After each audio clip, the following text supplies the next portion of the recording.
By the time my father clinked his beer against my uncle's and said, "That internet money of yours isn't real," a bank in Luxembourg had already queued a wire big enough to buy every roof in that backyard, and the block beyond it quiet, invisible, on its way to an account with my name on it. My name is Noah Vale. I'm 27, 5'10" on good days, and for 6 years I built code out of coffee and stubbornness from a cramped one-bedroom on Oakley Street in Cedar Ridge, a middling Midwestern city with brick storefronts and summer mosquitoes you could saddle. My parents never understood what I was doing, but they loved me in the wary way people love a weather pattern. They'd watch, offer commentary, and then brace for whatever came next. Every family cookout followed the same script: polite questions, careful sighs, jokes sharpened by worry. Tonight's bonfire threw up sparks. Kids ran through the damp grass with glow sticks, and my dad, Hank, retired lineman with hands like knotty oak, leaned on the picnic table and delivered his line for the 100th time. "Son," he said, lowering his voice as if trading contraband wisdom, "Doyle down at the freight yard says they're hiring. Guaranteed hours, medical, a 401k. You can do your computer thing on the side." Across the yard, my sister's husband, Travis, rotated his wrist so the patio lights caught his new watch. He sells cars and calls every successful month a season. He saw me looking, gave a little nod, the same one he gives customers when the bank says yes. I raised my plastic cup back at him and felt my phone burning a rectangle against my thigh. The notification glowed there like a lit fuse. Blue Vista Systems, final acquisition agreement executed. Settlement date, Monday. Amount, $28,200,000 plus earnout. I hadn't told a soul. Not yet. Not because I wanted to punish anybody, though part of me did, but because I wanted to see how it felt for once to keep my own weather to myself. On the drive home, I rolled down the window and let the June night slap my face awake. The city slid by, the mill where my grandfather worked, the high school where I took apart my first school-issued laptop and put it back together faster than the IT guy, the shuttered movie theater that still smells like melted butter in my memory. I pulled into the gravel behind my building, climbed the 2 flights, and pushed open my door. My place smelled like solder and bergamot, solder from the mess on my desk, bergamot from the tea bags my neighbor Miss Penny leaves at my door because she's decided my caffeine intake needs class. I opened my laptop and stared at the wire confirmation until the letters fuzzed. Then I closed it and pressed my forehead to the cool window pane. I thought I'd feel fireworks. Instead, I felt quiet. The kind that arrives after a storm. The kind my dad says leaves the air picked clean. The world, for one beat, made sense. I was still Noah with the secondhand couch and the chipped mug that says keep going, but something underneath me had rearranged into bedrock. People think stories like mine start with luck, or a pitch in a glass office tower, or a TED Talk. Mine started in a trailer behind a church, where my mom bought me a used laptop for $40 and 3 tins of snickerdoodles at a rummage sale. I was 14, bone thin, braces aching my gums, and that machine was ugly, tape on the hinge, 2 missing keycaps. I named it Lazarus because it kept dying and coming back. I taught myself to code on Lazarus with stolen Wi-Fi and a paperback on algorithms that smelled like damp basements. I learned by breaking things, then breaking them worse, then finding patterns in the ruins. My dad would stick his head in my room and ask if I'd eaten, if I was alive, if the noise I was making was supposed to happen. I'd always say yes. Sometimes it wasn't true. I did the college thing because everyone said I should. Computer science at a state school with gray cinderblock walls and professors who had seen the wheel of hype turn so many times they watched new ideas the way my dad watches tornado warnings, head cocked, waiting to see if it drops. I did well. I could have done the internship, the hoodie, the stock options, the slow climb. Sophomore year, I stumbled on a thread about distributed ledgers and read until dawn with my face in the glow. I saw it, this possibility for trust without permission, a way to move value as easily as sentences. I wasn't thinking about money. I was thinking about the thrill of a puzzle with no edge pieces. I dropped out with 2 semesters left. My mom cried quietly at the kitchen table. My dad didn't talk to me for 6 weeks. Your granddad took a railroad spike to the leg and went back to work Monday, he finally said, and then he got in his truck and drove away. He came back with takeout from Sonny's and didn't mention it again, which is how he apologizes. I rented the Oakley apartment from a landlord who didn't ask questions as long as I paid on time and didn't fry the circuits. I learned to love ramen that tasted like hospital food until you hit it with a soft-boiled egg, green onions, and the righteous anger of a stupid idea that won't die. I built Aurora Mesh, though it wasn't called that at first. It was a folder named fix_this for 2 years. I was trying to solve a bottleneck, how to make transactions settle fast without burning down the world or sacrificing what made the whole thing honest. I worked out an optimization that felt like a cheat, shaving inefficiency without opening doors for cheaters. I wrote a white paper that was part math, part prayer, posted it on a forum that mostly derided anything not invented by their heroes, and went asleep on my floor because my mattress was a lost cause. 3 days later, my inbox looked like a haunted house with all the lights on. Marina Cho from Orion Frontier sent a note that read like a hand on my shoulder. "We think your approach is novel. Would you chat?" A banker from London asked about valuation. A founder from Berlin wanted a call yesterday. I said no to a $3 million offer because it felt like a bribe to go away. I said no to 8. The emails kept coming. I learned how to present without sounding like I was reading. I learned to ask for time and then use it to call Miss Penny for advice on how not to faint. In the middle of this, my sister Brooke called. "Dad's knee is acting up," she said. "Nothing urgent, but the doc says surgery's on the horizon. Insurance covers part." "I can float something," I said, the words out before I thought them through. Silence crackled. "He'd never take your money, Noah. He's still, you know. He wants to help you find a real job, his words, not mine." "Got it," I said. After we hung up, I put my forehead back to the window until the cold bled into me. Then I opened my inbox and stared at a $50 million offer and felt less excited than I thought a person should when that number shows up with their name attached. What good is building a bridge if the people you love won't walk across it? 2 days before that backyard, I sat in a glass cube on a video call with 5 Blue Vista executives in crisp shirts who looked like they had stylists for their houseplants.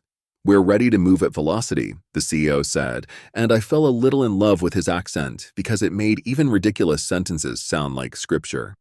We haggled, my lawyer said words like indemnity and carve-out, and then the number landed with a thud that shook my kitchen table, $28.2 million cash, an earnout tied to performance. A modest consulting contract that would pay me more per month than my landlord made in a quarter. "We'll need a yes by end of day," the CFO said gently, as if offering me a second role at a church potluck. "I need air," I told Marina privately. "Take a walk," she said. "Touch a tree. Say no once and see if they come back higher." She laughed softly. "Or don't.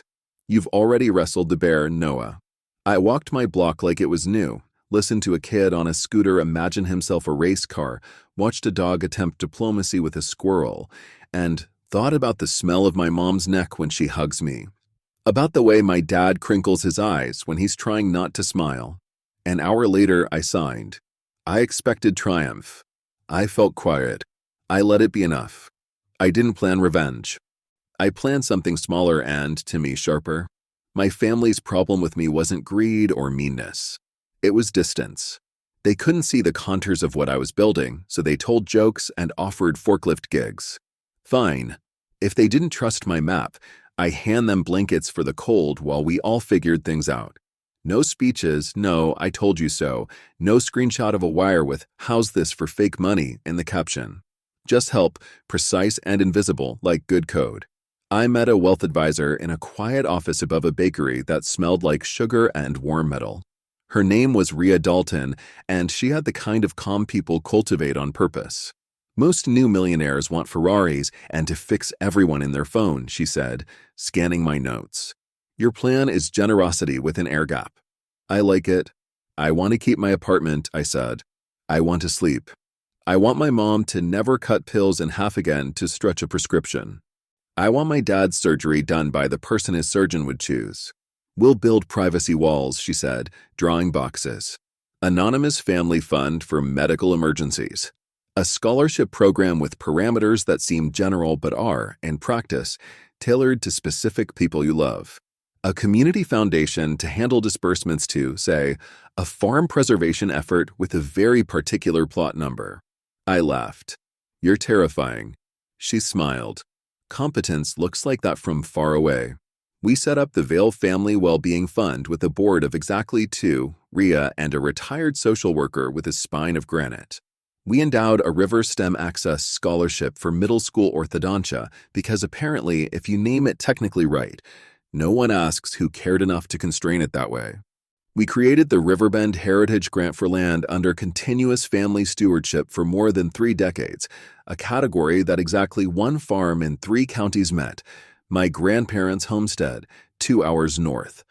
That my dad loved like a 4th child, and which had been drowning under property tax arrears. I kept my dented Honda. I replaced my mattress. I bought 3 good pans and a chef's knife that made chopping onions feel like monk work. Then I changed my passwords to something not based on teenage heartbreak. I dated a girl once who thought I'd grow out of this hacking phase, and read her. I did not, and waited. Brooke called first. You are not going to believe this, she said, not bothering with hello. A foundation I've never heard of reached out about Dad. They say there's a grant for families in our zip code with a parent needing orthopedic surgery. It covers the hospital fee, rehab, and 3 months of income replacement. I mean, is this a scam? It's real, I said, as if I knew through ordinary means. Sometimes people do the right thing because they can. Noah, she said, quiet now, did you? I can barely afford the good ramen, I said, which was not untrue if you ignored several digits. 2 days later, my Uncle Roy called my dad from the Riverbend driveway with the county treasurer standing by his truck. Some guardian angel paid the taxes to the penny, Roy said, voice breaking. Plus late fees. Plus a note that said, keep it in the family. They probably mean the wealthy family up the road, my dad said, because that was easier to believe than the universe bending toward him for once. He still drove up that afternoon, walked the perimeter with his hand on the fence like you might greet an old horse, and cried where nobody could see him. My mom found the used tissue in his pocket when she did laundry and put it back without a word. Travis texted, guess who got scooped by a rival dealership, he wrote. And guess who got a call from that rival dealership with a base salary plus a same commission plan? Did you send out my resume or something? I did not.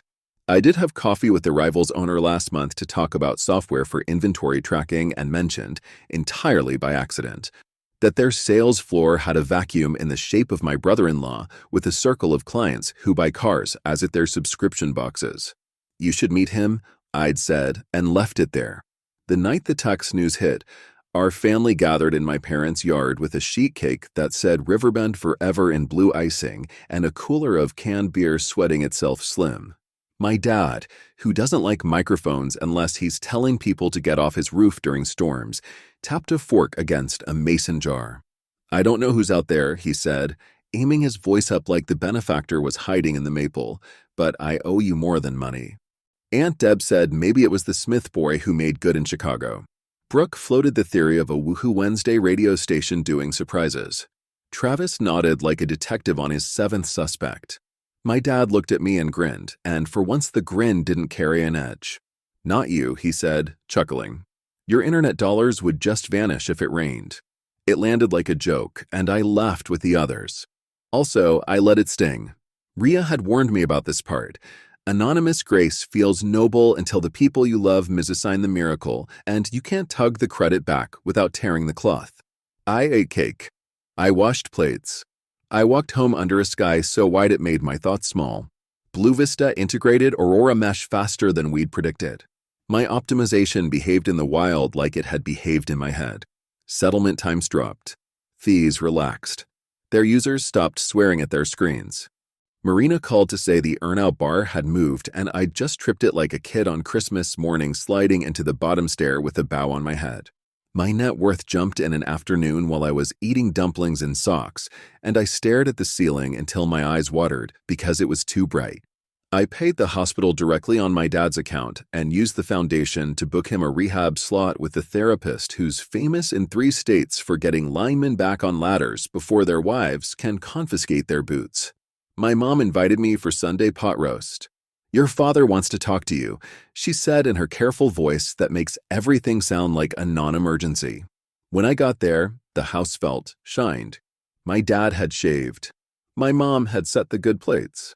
They let me chew for a while before my dad cleared his throat. "I've been a bit of a mule," he said, eyes on the tablecloth roses. "I still don't get how money lives on the internet. I barely trust my voicemail. But these last months, we've been taken care of." And it got me thinking maybe the mystery is realer than I figured. Your mama and I read an article about a kid who sold cartoon monkeys and bought a yacht. I choked. "That's not my lane." "I know," he said. "Your mama explained you're more like the guy who made the road the monkeys ride on." He smirked. "I'm mangling this. Point is, I've been hard on you. You stuck. That's something." Hearing him try, that broke something open in me and rinsed out the grit. We talked for an hour like people learning each other's language from phrasebooks. My mom took notes. My dad asked if hashing meant chopping, and I said, kind of. When I left, he walked me to my car like he used to when I was 17, sneaking home late and smelling like decisions. "I don't need to understand it all to be proud," he said, and there are not many moments in life you can point at and say this one shifted the axis, but that was one. Brooke called the next day. "Travis thinks someone's puppet mastering our lives," she said. "He's not mad exactly. He's spooked." "By what?" I asked. "Too many coincidences. The grant with our zip code on it. Emma's braces suddenly free because her school got a gift for exactly 6 kids born in exactly her birth year. The farm. His job offer from a dealership he applied to and never heard back from. He sees cause and effect where most of us see weather. Maybe your luck changed," I said, "because old habits." "Maybe you did," she said, not unkindly. "You look lighter." "I bought a real mattress," I admitted. "We didn't push it. We let it hang there like laundry on a windless day." That afternoon, Rhea laid out 3 paths in her patient way. Continue the anonymous strategy and accept tension as the price of clean giving.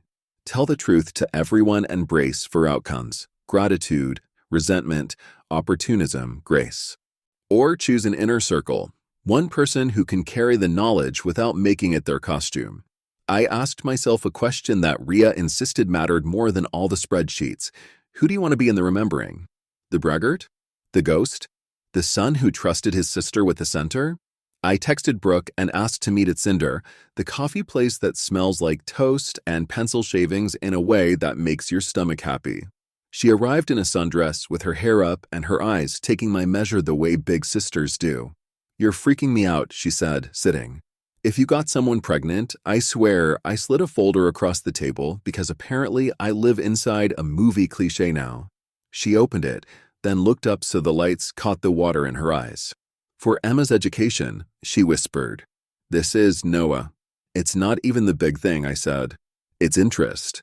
It's making sure she never has to cut a dream to fit an invoice. There's more, but this is the part that matters to me today." She asked what I'd built. I told her the so short version, and then the 5-minute version with gestures, and then the use the shaker with ice version where I could feel the past 5 years in my throat. I told her the number I'd sold for. She made me say it again. We laughed loud enough that the barista glanced over. "You did all this while Dad was trying to get you a job unloading pallets," she said, not judging, just taking inventory. "He was offering stability," I said. "He wanted me safe." It just came wrapped in insult because that's the only wrap he had. "Are you going to tell them?" she asked. "I think I'm going to tell them a story," I said. "Not a balance sheet.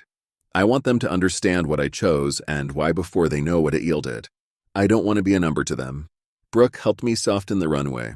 She sends my parents articles about tech that don't sound like they were written by Martians. She casually mentions that her accountant clients include people who make money by building infrastructure others never see.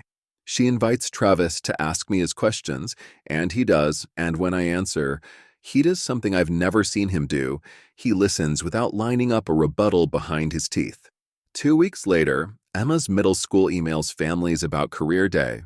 They're looking for a welder, a baker, a nurse, a software person who can make computers sound less boring than they are. Brooke texts me a heart and 3 question marks. If you stand in front of 12-year-olds and talk about blockchains, she writes, Dad will have to believe you. I tell myself I'll stick to follow your curiosity and leave numbers in my pocket. I last 8 minutes. 6 years ago, I tell a room full of kids in hoodies and their parents in folding chairs pretending not to be competitive. I dropped out to work on a problem I didn't have words for. I ate cheap food and worked weird hours and missed parties and felt stupid a lot and kept going. People made jokes about internet money, which I understand because seeing isn't believing when what you're looking at is code. Half a year ago, a company in Europe bought the thing I made for $28.2 million. The room stops breathing. A kid in the front row says, "No way," under his breath, like I just told him dragons are real. My point, I say, because a person with a microphone should have one, isn't that numbers make your life matter. My point is that sometimes you're building a bridge people can't see from their yard yet. If you can't explain what you're doing to your aunt at Thanksgiving, it might be because you're lying to yourself. Or it might be because you're early. Both are uncomfortable. One is worth it. I announce a grant for the school's computer lab because the machines in there wheeze like asthmatics. I say there will be after-school classes for anyone who wants to learn to write logic that the world listens to. I see Emma bounce in her seat until her scrunchie gives up. I step down and the breath I didn't know I was holding leaves me in a shiver. My parents walk toward me like people approaching a wild animal they found in their kitchen. My dad's hands are empty, which is his way of showing he came unarmed. "Son," he says, and then stops because the word son is carrying a lot. "It's true," I say. Also, there's cake in the teacher's lounge. Not related. My mom touches my cheek like she used to when I had a fever. "You did this in that little apartment," she says, half awe, half accusation at the universe for making it necessary. "Not alone," I say, and name the people who kept me upright when I listed Miss Penny and her tea, Marina and her straight talk, Brooke and her panic texts that gave me purpose when I needed one. Also the guy at the hardware store who never once asked what I was doing with zip ties and thermal paste. Travis shakes my hand with both of his like he's trying to absorb some. "I knew something was off," he says, grinning. "You've been walking like a man who finally sleeps." At dinner that night, I tell my parents exactly what I did with the money they like to think fell out of the sky. The farm, the hospital, the braces, the job. I don't say it like a ledger. I say it like a story where they're the heroes who worked so long the world owes them a soft place to land. My dad crumples quietly and says, "I can't pay you back." "You just did," I say. We build a structure with Rhea that my family can see without being blinded. The Vale Family Trust becomes a thing with bylaws that would make my granddad say words not fit for church.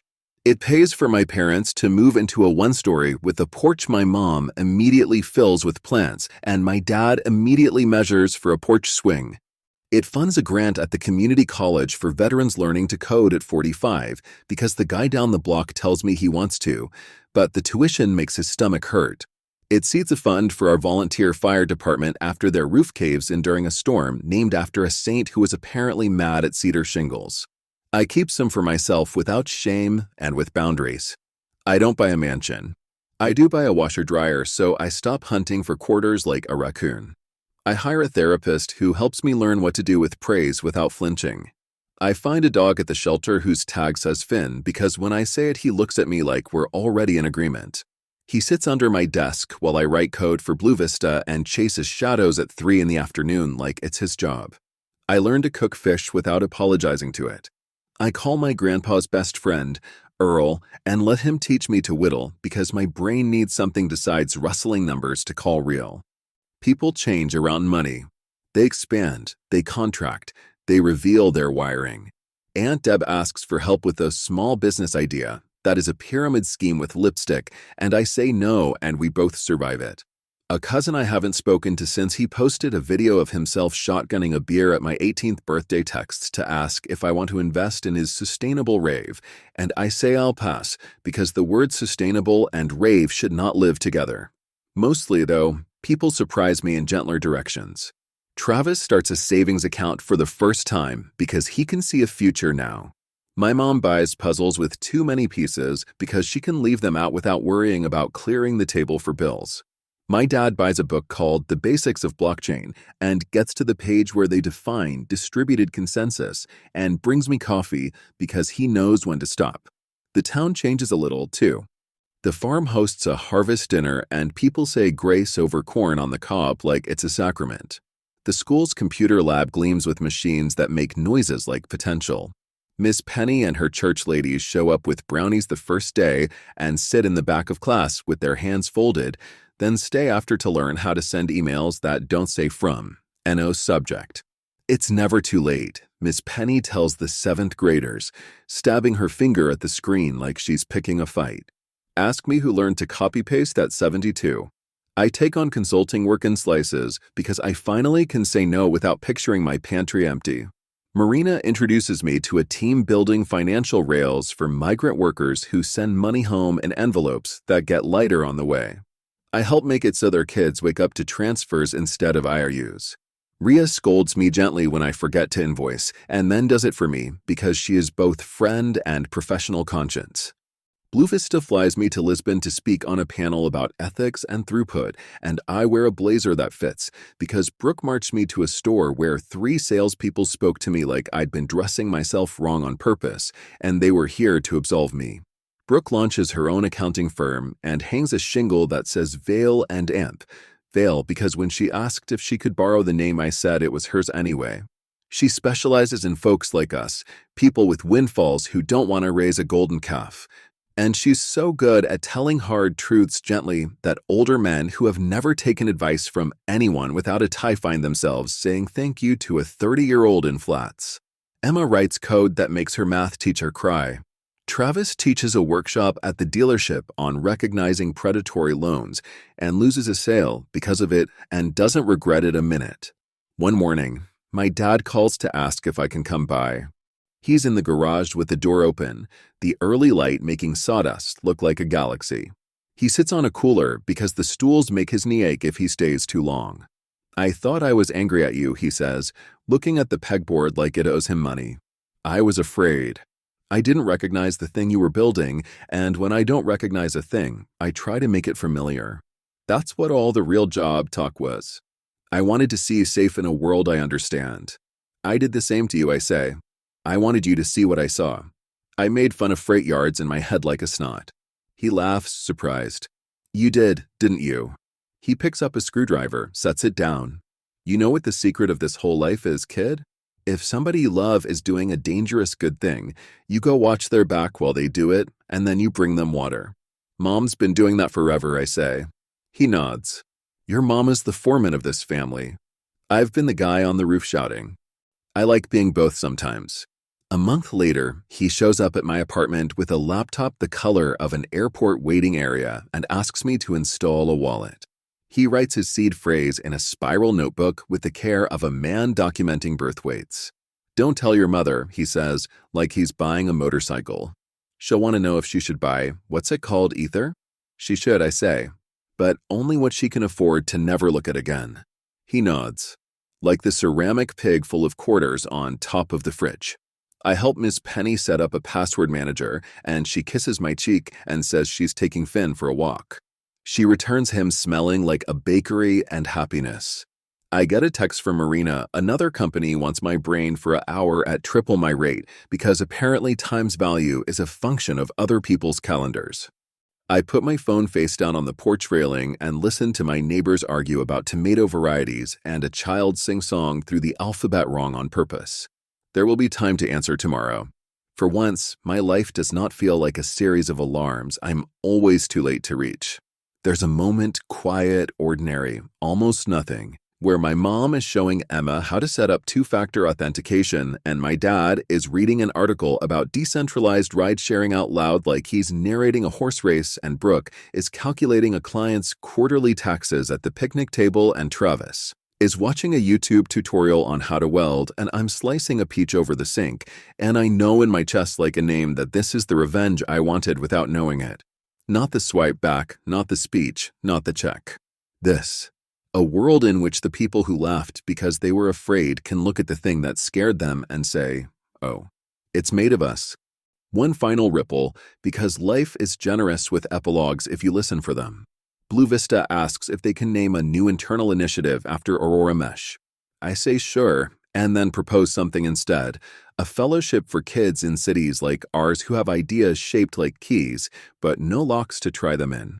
They say yes faster than I expect, and within a year there are 12 teenagers meeting in rooms that smell like white bards and cursive. And one of them builds a prototype that makes remittances smoother than they were last month and calls his grandmother in El Paso to test it, and she cries on speaker and says the money arrived like a sentence, me Joe, not a bus. At Riverbend, my dad teaches a neighbor's boy to fix a fence without hammering his thumb. He moves slower now that the knee is titanium, but he moves, which feels like a spell I got to help cast. He insists on grilling too many brats, and my mom insists on cutting strawberries into the prettiest bowl because she believes presentation is 90% of living. She asks me to set up a monthly donation to the rehab center that taught my dad to stand up without swearing. I do, and I put her name on it. She cries, then laughs at herself for crying, then cries again because sometimes you do both or you're not paying attention. We stand at the edge of the yard when the sun does that thing where it forgives everything. My dad nudges my shoulder with his. Your grandfather would have said you engineered this family into the future. I think you did, I say. I just wrote the patch. He laughs, the kind that unspools the years between us and knots them into something sturdy. Come back to the table, he says. Your mother wants to know if she should buy, what is it, Solara? Solana, I say, smiling. We'll start with not losing your keys. We go back to the light, to the clatter of forks and the sound of Emma explaining arrays to her grandmother, to Travis sketching a budget he's proud of, to Brooke texting me a photo of a client's face when debt stops being a secret and starts being solvable. I sit. I pass the bowl. The weather holds. People ask sometimes what it felt like the moment the wire hit. They expect fireworks or a confession or a better brand of sadness. I tell them the truth. It felt like silence. The good kind. The kind that leaves room for all the sound that comes after the laughter when your dad tries to say cryptography and adds an extra syllable, the thin wheeze of a new fan in a school lab, the soft clack of my mom's keyboard while she sends a group text that reads, "Dinner at 6. Bring a story." I bring this one, and I don't say the number, and I don't have to, because the room already knows the only part that mattered.